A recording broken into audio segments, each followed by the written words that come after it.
Fast forward recap में आपका स्वागत है। जर्मनी में टिम और लिव अपनी मैरिड लाइफ का फुल एंजॉयमेंट ले रहे हैं। लिव प्रेग्नेंट भी हो जाती है और दोनों बहुत हैप्पी भी होते हैं, लेकिन जब लिव अपने बेबी को लूज कर देती है तो सिचुएशन एक ट्रेजिक टर्न ले लेती है। अब टिम अपना ज्यादातर टाइम एक वीडियो गेम कंपनी में प्रोग्रामर के तौर पर वर्क करते हुए बिताते हैं और पिछले 2 ईयर्स से उनका रिलेशनशिप कोल्ड और डिस्टेंट होता जा रहा है। पिछले कुछ वीक्स से उनकी बिल्डिंग को एक बड़े काले टाप से कवर कर दिया गया है क्योंकि लैंडलॉर्ड फ्रीडमैन रिपेयर्स करवा रहे हैं। एक आफ्टरनून कपल रोड पर फ्रीडमैन से बात करते हैं और वह उन्हें एश्योरेंस देता है कि वर्क जल्द ही कंप्लीट हो जाएगा। तभी कुछ हेलीकॉप्टर उड़ते हैं और उन्हें दूर से बहुत सारा धुआं दिखाई देता है। पता चलता है कि पोर्ट एरिया में भीषण फायर लग गई है। बाद में लिव बताती है कि उसने उनकी वैन रिपेयर शॉप से ली है, लेकिन उसे देखकर टिम को उससे जुड़ी बुरी मेमोरीज याद आती हैं। लिव ये भी बताती है कि उसने अपनी जॉब छोड़ दी है और वह फ्रांस जाना चाहती है ताकि वे एक न्यू लाइफ स्टार्ट कर सके और उम्मीद करती है कि वे अपने रिलेशनशिप को इम्प्रूव कर पाएंगे। टिम उसे यह कहकर मना कर देता है कि वह पहले अपना प्रोजेक्ट कंप्लीट करना चाहता है और बाद में वे इस आइडिया पर फिर से कंसिडर कर सकते हैं। बातचीत बीच में ही वक्त से एक फोन आ जाता है जिससे लिव और भी ज्यादा डिप्रेस्ड हो जाती है। उस रात लिव बेड पर रोए बिना नहीं रह पाती। अपार्टमेंट के ऊपर एक अजीब सा क्लाउड छा जाता है। अगली मॉर्निंग लिव कहती है कि अब और बर्दाश्त नहीं कर सकती और अकेले ही जा रही है। लेकिन जब वह डोर खोलती है तो उसे एक अजीब सी ब्लैक वॉल दिखाई देती है जो उसे रोके हुए है। ये बहुत स्ट्रॉन्ग है और इसे पुश करने से कुछ नहीं होता। टिम डोरबेल कैमरा चेक करता है लेकिन स्क्रीन डैमेज है। कपल दौड़कर विंडोज चेक करते हैं तो पाते हैं कि वे भी उसी तरह की वॉल से ब्लॉक है। लिव फ्रीडमैन को फोन करने की कोशिश करती है लेकिन फोन में सिग्नल नहीं आ रहा है और वाईफाई भी वर्क नहीं कर रहा है। हताश टिम हेल्प के लिए चिल्लाता है और अपना पूरा वेट वॉल पर फेंकता है, लेकिन कोई यूज नहीं होता। सिग्नल ढूंढते हुए टिम देखता है कि उसका फोन ब्लैक ब्रिक्स के पास अजीब तरह से वर्क कर रहा है। वह पास आता है और स्क्रीन लगातार गड़बड़ करती है। फिर वे एक ड्रिल की कोशिश करते हैं लेकिन उससे उस अजीब वॉल पर स्क्रैच तक नहीं लगती। जब वे इसे नॉर्मल वॉल्स पर आजमाते हैं तो पाते हैं कि ये ब्लैक ब्रिक्स उन्हें भी कवर कर रही हैं। अचानक उन्हें पड़ोसियों वाली वॉल से कुछ साउंड सुनाई देती है। लिव इस ड्रिल का यूज करती है और इस बार ड्रिल सही से वर्क करती है, जिससे वे मार्विन और एना को देख पाते हैं। ये कपल भी ऐसी ही सिचुएशन में है। ब्लैक ब्रिक्स उन्हें ट्रैप किए हुए हैं, उनके फोन वर्क नहीं कर रहे हैं और रात भर उन्हें कुछ सुनाई नहीं दे रहा। एना रोती है ये सोचकर कि वे वहीं डाई कर जाएंगे। फिर टिम किचन के सिंक में झांकता है और पाता है कि वहां भी वाटर नहीं है। वह कहता है कि उन्हें वीडियो गेम की तरह ही दूसरे पॉसिबल ऑप्शंस ट्राई करने होंगे, जिससे लिव आखिरकार ब्रेक डाउन हो जाती है। वह उसे याद दिलाती है कि वे किसी गेम में नहीं है और उन्हें कल ही जाना चाहिए था। बहस के बाद वह चली जाती है और टिम एंग्री में अपना फोन ब्लैक वॉल पर फेंक देता है। कुछ मिनट बाद टिम को पता चलता है कि उसके फोन का एक पीस ब्लैक ब्रिक पर स्टक हो गया है। जब वह उसे बाहर निकालता है तो पीस तुरंत वापस चला जाता है। लिव हाथ में मग लेकर उससे सॉरी मांगने आती है और टिम स्पून ले लेता है जो तुरंत ब्लैक ब्रिक से स्टिक हो जाता है। ये कपल उस पर मेटल की कई चीजें फेंकना स्टार्ट कर देता है, जिससे ये कंफर्म होती है कि वह मैग्नेटिक है। कुछ ब्रिक्स बाकी ब्रिक्स से ज्यादा स्ट्रॉन्ग लगती हैं, इसलिए लिव मेटल के ढेर को उन 4 स्पॉट्स पर सेंटर कर देती है। ऑब्जेक्ट्स हिलने लगती हैं और उड़ जाती हैं, इसलिए टिम उन्हें डॉज करने के लिए लिव को ग्राउंड पर पटक देता है। टिम ने लिव की शील्ड बनकर उसकी बैक में कुछ चीजें चुभ रही हैं, जिससे उसे बहुत पेन हो रहा है।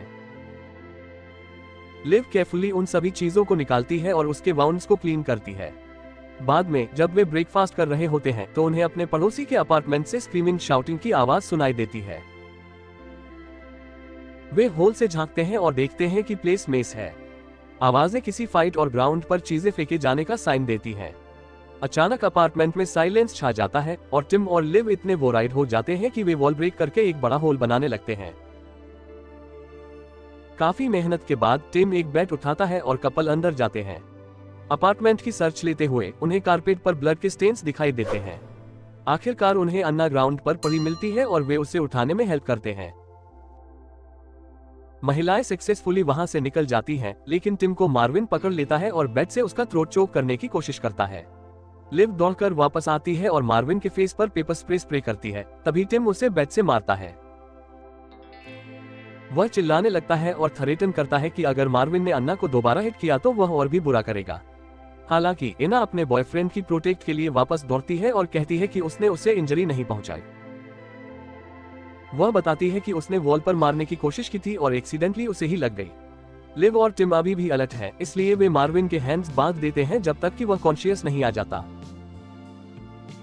बाद में टिम अपार्टमेंट में इधर उधर देखता है और उसे एक डोर मिलता है जिस पर लिखा है एंट्री फॉरबिडन। वह उसे फोर्स खोलता है और फ्लिकरिंग लाइट से जूझते हुए उसे विंडो पर लगी ब्लैक ब्रिक्स की चमक पर एक पल के लिए भी ध्यान नहीं जाता। लिव उसकी हेल्प के लिए आती है और उन्हें कुछ डिजिटल कैमरे और एक एक्स मिलती है। टिम उसे डोर पर यूज करता है लेकिन कोई यूज नहीं होता। उसी टाइम मार्विन वेक अप हो जाता है और उसे याद नहीं रहता कि क्या हुआ था, लेकिन जब वे उसे बताते हैं तो वह सॉरी मांगता है। पता चलता है कि एना के हिट होने के बाद उसने ज्यादा मेडिसिन ले ली थी, इसलिए वह वायलेंट हो गया था। दोनों एक दूसरे से सॉरी मांगते हैं और किस करने लगते हैं। उन्हें इग्नोर करते हुए लिव को एक आइडिया आता है। वह वॉल पर उनकी बिल्डिंग का पिक्चर बनाती है और एक्सप्लेन करती है कि उसकी एज को देखते हुए बेसमेंट में एक वॉर शेल्टर होना चाहिए जिसके पास एक टनल है जो मेट्रो सिस्टम से कनेक्ट करती है। उस तक पहुंचने का सीक्रेट नीचे उतरना है। टिम फ्लो ब्रेक करना स्टार्ट करता है और ग्रुप ये देखकर हैप्पी होता है कि ब्लैक ब्रिक उसे ब्लॉक नहीं रही है। थोड़ी देर हार्ड वर्क करने के बाद वे एक बड़ा होल बना लेते हैं जिससे पार किया जा सके। टिम कुछ शीट्स को रस्सी की तरह यूज करके नीचे उतरता है और देखता है कि ओसवाल्ड उस पर गन पॉइंट कर रहा है। टिम उसे एक्सप्लेन करता है कि वह उसे रॉब नहीं करना चाहता, लेकिन ओसवाल्ड उसकी बात नहीं सुनता। शुक्र है कि उसकी ग्रैंडडॉटर लिव उसे बीच में ही स्टॉप कर देती है और कहती है कि अगर वे कोऑपरेट नहीं करेंगे तो कुछ ही दिनों में उनकी डेथ हो जाएगी। बाकी लोग भी नीचे आ जाते हैं और लिव नेक्स्ट होल के लिए लैडर लगाती है। आखिरकार टिम मार्विन की रिस्ट से टेप काट देता है जो ओसवाल्ड को सस्पिशियस लगता है। मार्विन फ्लो ब्रेक करने का काम स्टार्ट कर देता है। वहीं लिव डिप्रेस्ड है क्योंकि उसका फोन कोई मैसेज नहीं भेज रहा है। पता चला कि कल रात उसकी गर्लफ्रेंड से फाइट हुई थी और उसने उसे वहां से लीव पर मजबूर कर दिया था, इसलिए तब से उनकी कोई कम्युनिकेशन नहीं हुई। लिव ने यह भी बताया कि जब वह मॉर्निंग 4 बजे बाथरूम जाने के लिए वेकअप हुई थी तब उसने ब्लैक वॉल देख ली थी। टिम को स्मोक डिटेक्टर में कुछ वियर्ड सा दिखाई देता है और वह उसे ओपन करता है तो उसमें एक कैमरा होता है। वह ओसवाल्ड से पूछता है, जिसे पता नहीं था कि वहां कैमरा है, और बताता है कि फ्रीडमैन ने ही इसे इंस्टॉल करवाया था। ग्रुप दौड़कर किचन में लगे स्मोक डिटेक्टर की भी चेक करता है और एक और कैमरा ढूंढता है। ऐसा लगता है कि फ्रीडमैन लगातार उनकी रिकॉर्डिंग कर रहा था। लिव को याद आता है कि फ्रीडमैन ओसवाल्ड के बगल वाले अपार्टमेंट में रहता है, इसलिए वे शेड वॉल में एक होल कर देते हैं। ग्रुप अंदर जाता है और उसे वियर्ड चीजों का एक विशाल कलेक्शन मिलता है जिसमें एक पुराना ब्लेड भी शामिल है जिसे मार्विन ले जाता है। वे प्लेस की सर्च लेते हैं जब तक उन्हें फ्रीडमैन ग्राउंड पर डेड और उसके हैंड्स मिसिंग नहीं मिल जाते। मार्विन वॉमिट करने के लिए दौड़ता है। लिव को पैनिक अटैक आने लगता है। टिम उसे काम डाउन करने की कोशिश करता है लेकिन वह भाग जाती है। तभी टिम फ्रीडमैन का फोन उठाता है और देखता है कि उसमें ब्लैक वॉल्स की फोटोज हैं। इसके बाद ग्रुप दूसरे अपार्टमेंट में वापस जाता है और फ्लो ब्रेक करना स्टार्ट कर देता है। वे ओसवाल्ड से पूछते हैं कि क्या उसने फ्रीडमैन के अपार्टमेंट से पहले कुछ सुना है, लेकिन उसने कुछ नहीं सुना। ओसवाल्ड बहुत नर्वस है और ली उसे मेडिसिन लेने में हेल्प करता है। लिव न्यूज़पेपर देखती है और सोचती है कि क्या पोर्ट पर लगी फायर का कहीं कोई कनेक्शन है, हालांकि टिम को लगता है कि वह बहुत फार है। अचानक फ्लो ब्रेक हो जाता है और ज्यादातर लोग नेक्स्ट अपार्टमेंट में फॉल हो जाते हैं और अनकॉन्शियस हो जाते हैं। लिव दौड़कर लैडर लेती है और टिम को देखने नीचे आती है जो पेन से कराहता हुआ उठता है, लेकिन ठीक है। बाकी लोग भी वेकअप हो जाते हैं और कंफर्म करते हैं कि उन्हें माइनर इंजरीज आई हैं। ओसवाल्ड को डर है कि अगर वह नीचे गया तो उसे इंजरी हो जाएगी, लेकिन ली कहती है कि वह उसे लीव नहीं करेगी। सभी ओसवाल्ड को लैडर पर चढ़ने और उसका ऑक्सीजन टैंक ले जाने में हेल्प करते हैं। इस अपार्टमेंट में उनकी मुलाकात यूरी से होती है जो एंटोन नाम के एक टेनेंट का फ्रेंड है। पता चलता है कि एंटोन की डेथ हो गई है और यूरी का क्लेम है कि उसे अचानक हार्ट अटैक आया था। वह एंटोन के पेसमेकर में प्रॉब्लम के लिए वॉल के मैग्नेटिक प्रॉपर्टीज को ब्लेम करता है। हालांकि ली को एक टेबल पर ढेर सारे वियर्ड पेपर्स जमा होते दिखाई देते हैं और उसे शक होता है। यूरी को लगता है कि ये ब्लैक वॉल्स डीप स्टेट ने उनकी प्रोटेक्शन के लिए लगाए हैं और उसे लगता है कि अंदर ज्यादा सेफ है, इसलिए वह चाहता है कि ग्रुप वहीं रहे। बाकी लोग डिनाई कर देते हैं और उस होल पर वर्क स्टार्ट कर देते हैं। ली टेबल पर रखे पेपर्स को देखती है और यूरी उसे बताती है कि एंटोन का दिल उसके पैशन के स्ट्रेस की वजह से सफर कर रहा है। जब वह रूम से बाहर निकलती है तो यूरी एक पेपर को डिस्ट्रॉय कर देता है। होल जल्दी से फिल हो जाता है और ग्रुप आखिरकार बेसमेंट में पहुंच जाता है। वे एक पुराना डोर ओपन करते हैं और कॉरिडोर से होते हुए दूसरे रूम में पहुंचते हैं, जहां उन्हें एक टाइटली क्लोज्ड एग्जिट डोर मिलता है। एक बोर्ड पर लिखा है कि यह शेल्टर्स की ओर जाता है। यूरी होल से देख रहा होता है। लिव क्लोज्ड डोर पर हाथ मारती है और उसे ओपन करने में सक्सेसफुल हो जाती है। दुर्भाग्य से यह एग्जिट भी ब्लैक ब्रिक से ब्लॉक है। मार्विन अपना टेम्पर लूज कर देता है और डोर पर क्रोबार से अटैक करने लगता है। तभी टिम उसे स्टॉप कर देता है और ओसवाल्ड उस पर गन पॉइंट कर देता है जब तक वह काम डाउन नहीं होता। हालांकि मार्विन केवल प्रिटेंड कर रहा होता है और गन लेकर ब्लैक वॉल पर बार बार शूट करता है। सभी को ये देखकर सरप्राइज होता है कि पावरफुल मैग्नेटिक फील्ड के कारण बुलेट्स ब्लैक ब्रिक्स के सामने फ्लोट कर रही हैं। पिछली घटना को याद करते हुए टिम उन सभी को बुलेट्स से बचने के लिए डक डाउन के लिए कहता है जब बुलेट्स वापस रिकोशे होती हैं।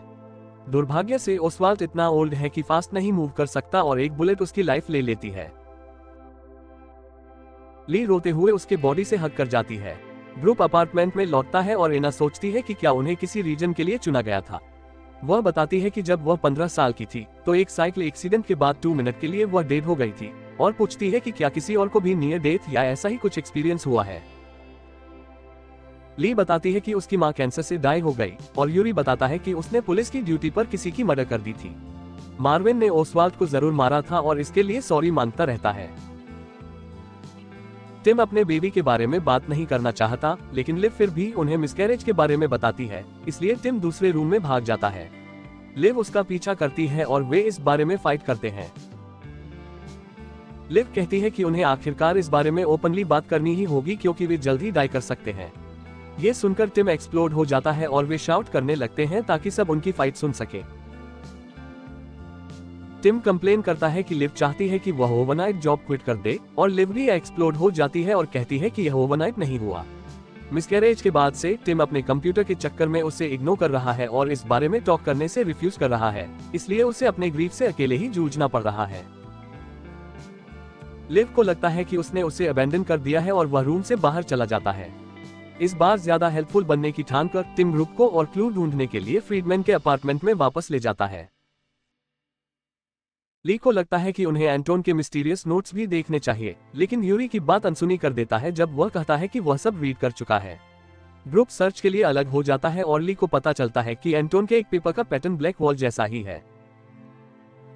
उसे वे 4 स्पेशल स्पॉट्स भी मिल गईं जो लिव ने पहले देखी थी। एंटोन के बिजनेस कार्ड से पता चलता है कि वह एक नैनो डिफेंस कंपनी में वर्क करता है, जिसका मतलब शायद यह वॉल नैनोबॉट से बनी है। यूरी बताता है कि उसका फ्रेंड एक प्रोग्रामर था, लेकिन उसे उसकी जॉब के बारे में कुछ भी पता नहीं है। एक ड्रॉअर में उन्हें एक ब्रोकन लैपटॉप और फोन मिलता है, जिस पर यूरी क्लेम करता है कि एंटोन ने डेस्परेट होकर उन्हें वॉल पर थ्रो कर दिया था। फ्रीडमैन के अपार्टमेंट में टिम देखता है कि रूम उसके रियल साइज से स्मॉल लग रहा है। वह वॉल पर नॉक करता है और कंफर्म करता है कि वह हॉलो है। मार्विन को एक रिमोट कंट्रोल मिलता है और उसे ऑन करने पर वॉल पर लगा एक सेंसर ऑन हो जाता है, लेकिन उन्हें एक पासवर्ड की नीड होती है। टिम सबसे ज्यादा यूज होने वाले बटन्स को ढूंढने के लिए कंट्रोल पैनल पर थोड़ी डस्ट वाइप करता है, जिससे पॉसिबल कॉम्बिनेशन घटकर 24 रह जाते हैं। ली और लिव एंटोन की ट्रैश की चेक करते हैं और एक पेपर पर उन्हें वर्ड कोड मिल जाता है। अचानक यूरी लाफ करने लगता है और कहता है कि अगर वे वॉल ओपन करेंगे तो लेथल रेडिएशन अंदर जा सकता है। इस वियर्ड कन्वर्सेशन में अन्ना की इंटरप्शन होती है, जो उन्हें ये बताने आए हैं कि उन्हें कुछ मिला है। कुछ फेल्ड अटेम्प्ट्स के बाद टिम को सही पासवर्ड मिल जाता है और वॉल पर एक डोर ओपन हो जाता है। अंदर उन्हें कंप्यूटर मिलते हैं जो स्मोक डिटेक्टर में हिडन कैमरों के जरिए हर अपार्टमेंट पर मॉनिटर करते हैं। जैसे ही अन्ना और लिव यूरी के साथ पहुंचते हैं, टिम फुटेज में क्लू ढूंढने लगता है और एक्सीडेंटली मार्विन और अन्ना को फूलिंग अराउंड होते हुए देख लेता है। उसे इवेंट वाली रात मिल जाती है और सब शॉक्ड होकर देखते हैं कि कैसे एक ब्लैक क्लाउड अचानक विंडो पर वॉल बना देता है जहां से यूरी ने उसे पाया था। वे एंटोन के बॉडी का फुटेज भी देखते हैं जो उस प्लेस से अलग है जहां यूरी ने उसे पाया था। लिव जब पूछने के लिए मुड़ती है तो वह जा चुका होता है, इसलिए मार्विन उसे सर्च करने निकल पड़ता है। इसी बीच ली एंटोन के बॉडी पर से स्कार्फ हटाती है और उसे डीप कट मार्क्स दिखाई देते हैं। तभी यूरी उसके पीछे अपीयर होता है। कंप्यूटर रूम में बाकी लोग एंटोन की डाइंग से पहले की एक क्लिप देखते हैं। वह फ्रेम से आउट है, लेकिन उन्हें कुछ लाइट्स फ्लिकर करती हुई और सीढ़ियों से अंदर आती हुई सनलाइट दिखाई देती है, जिसका मतलब है कि एंटोन ब्लैक वॉल ओपन करने में सक्सेसफुल हो गया है। एंटोन फिर से फ्रेम में दिखाई देता है जब यूरी उसे थ्रोट चोक कर मारने के लिए पुश करती है। जब मार्विन एंटोन के रूम में एंटर होता है तो वह यूरी को सारे पेपर्स बर्निंग करते हुए ओली को ग्राउंड पर देख पाता है। यूरी हाथ में बर्निंग एक पेपर लेकर पास आता है और इंसिस्ट करता है कि वॉल उनकी प्रोटेक्शन के लिए है। जल्द ही टिम ओसवाल्ड की गन लेकर आता है और यूरी को मार्विन का थ्रोट चोक करते हुए पाता है। फिर यूरी अपने होस्टेज को ड्रॉप कर देता है और टिम से गन स्नैच करने की कोशिश करता है और इस स्ट्रगल में सीलिंग पर शूट कर देता है। फॉल होते ही मार्विन के हेड में इंजरी होती है और वह अनकॉन्शियस हो जाता है। टिम के वेपन स्नैच करने के बाद यूरी उसे बीट करता है और उसका थ्रोट चोक करना स्टॉप कर देता है। तभी मार्विन वेक अप हो जाता है और गन निकालने से पहले यूरी के फेस पर किक मारता है। जब वह शूट करने ही वाला होता है तो लिव उसे स्टॉप करने आती है और कहती है कि शायद यूरी को एग्जिट का रास्ता पता है। यूरी फिर से अटैक करने की कोशिश करता है, लेकिन टिम उसे हिट करके अनकॉन्शियस कर देता है। लिव ने लिया की आंखें क्लोज कर दी और लड़के यूरी को टाई अप कर दिया। टिम ने यूरी का बैग चेक किया और उसमें कंस्पिरेसी थ्योरीज वाली बुक्स मिली। लिव ने बाकी लोगों को बताया कि यूरी ने शायद ली को इसलिए मारा क्योंकि उसने एंटोन की तरह ही एग्जिट का रास्ता डिस्कवर कर लिया था। एना वापस कैमरों की चेक करने लगती है जबकि लिव और टिम बर्न पेपर्स के बचे हुए पीस को देखते हैं। वॉल पर अलग अलग शेप की ब्रिक्स हैं जो सैंड से परे हैं। एक पेपर पर एक पैटर्न लिखा है और टिम को पता चलता है कि यह मोज जैसा एक कोड है, इसलिए शायद एंटोन ने इसे डिकोड कर लिया होगा। लिव उसे कार्ड दिखाती है और टिम को पता चलता है कि कंपनी का एड्रेस उसी पोर्ट पर है जहां फायर लगी थी। वे लोग यूरी को वेक अप करते हैं और जब वह टॉक करने से रिफ्यूज करता है तो मार्विन उसे हिट करता है। टिम यूरी के शोल्डर के ऊपर रखे फर्नीचर पर गोली चलाता है ताकि यह प्रूव हो सके कि उसकी थ्रेट रियल है, जिससे वह कुछ सेकंड के लिए डेफ हो जाता है। यूरी एक्सप्लेन करता है कि यह वॉल एक डिफेंस सिस्टम है जो पोर्ट पर लगी फायर के कारण एक्सीडेंटली एक्टिवेट हो गई थी। मार्विन सोचता है कि यूरी पर ट्रस्ट नहीं किया जा सकता क्योंकि वह एक कंस्पिरेसी थ्योरिस्ट है और उसे बीटिंग स्टॉप कर देता है, इसलिए टिम को उसे पुल अवे करना पड़ता है। तभी एना अनाउंस करती है कि उसे कुछ मिला है।